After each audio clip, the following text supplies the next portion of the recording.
sahibul karamah Al-Habib Husain bin Abu Bakar Al-Idrus sangat luar biasa karamahnya. Dan ahlu sunnah wal jamaah sebagaimana di dalam kitab Jauharatut Tauhid wa asbitan lil auliya'il karamah, ahlu sunnah wal jamaah meyakini adanya karamah para aulia Allah, bukan khurafat. Dan Al-Fakir punya sejarah khusus pribadi dengan karamah Al-Habib Husain bin Abu Bakar Al-Idrus yang kalau diceritakan tidak cukup 30 menit. Jadi singkat saja, ketika Al-Fakir usia 19 tahun di pondok pesantren Al-Wardayani, asuhan Al-Alim Al-Alamah Al-Mutafannin Al-Mutqin Syekh Sofiullah Badruddin Al-Wardayani rahimahullah rahmatal abrar. Ketika Al-Fakir ingin berangkat melanjutkan pesantren ke Mekah ke Said Muhammad bin Alwi Al-Maliki, namun guru Al-Fakir melarang, minta izin kemanapun melarang, tidak diizinkan untuk mondok lagi kecuali harus buka pondok pesantren pada usia 18 ke 19 tahun. Al-Fakir bingung, masih muda, kalau sekolah baru SMA, karena sudah mengejar di pesantren di Al-Wardayani 2 tahun. Dalam keadaan bimbang, Al-Fakir akhirnya mengikuti, pasrah terhadap perintah guru. Bukalah pondok pesantren tahun 89 di Bogor, lalu pindah ke kampung ke daerah pribadi di tahun 90 pada saat bulan Ramadan pertama setelah selesai sanlat. Waktu itu sanlat dari tanggal 1 Ramadan sampai tanggal 25 hatam kitab 7, tafsir Jalalain, Alfiyah, Johar Maknun, Ukudul Juman, Samsiyah, Waladiyah, mantek. Jadi waktu masih muda kuat, itu berturut-turut selama 7 tahun. Terjadilah jahdul bala, killatul mal wa kasratul iyal.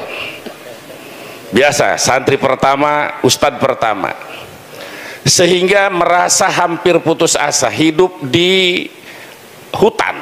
Waktu itu Al-Putuyah belum ada jalan.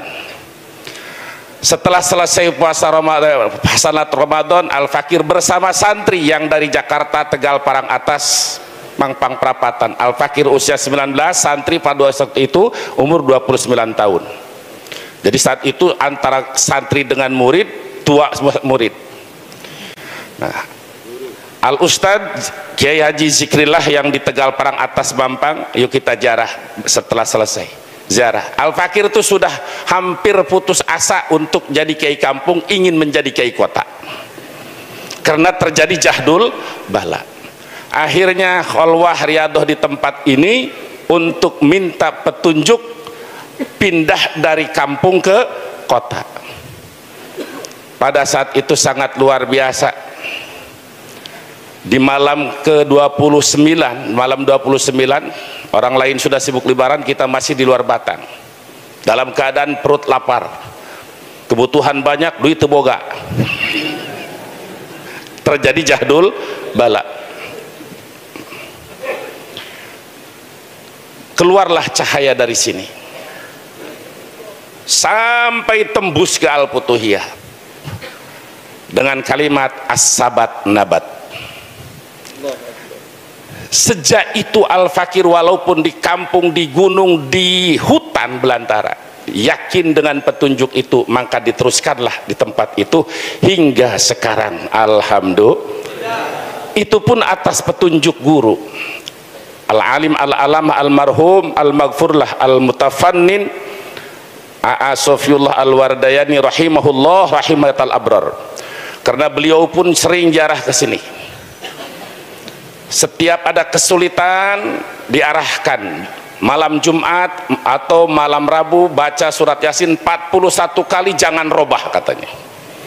Ya diikutin, maksudnya guru ternyata supaya khusyuk. Hingga sekarang, dari tahun 91 sampai tahun 2000, Al-Fakir terus bolak-balik sering ketemu pejabat malam Jumat di sini. Saya tahu pejabat-pejabat itu. Namun setelah tahun 2000,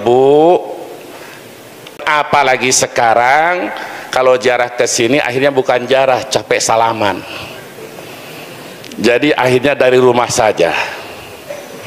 Namun para santri saya, dari santri Al-Futuyah yang diwisuda itu pasti sudah dipastikan 99% sebelum mereka membuka majlis dan pondok pasti riyadhah di tempat ini, karena sahih karomahnya, sahih mujarrab luar biasa. Al-Habib Husain bin Abu Bakar Al-Idrus salah satu karomah yang sangat mujarrab, alhamdulillah.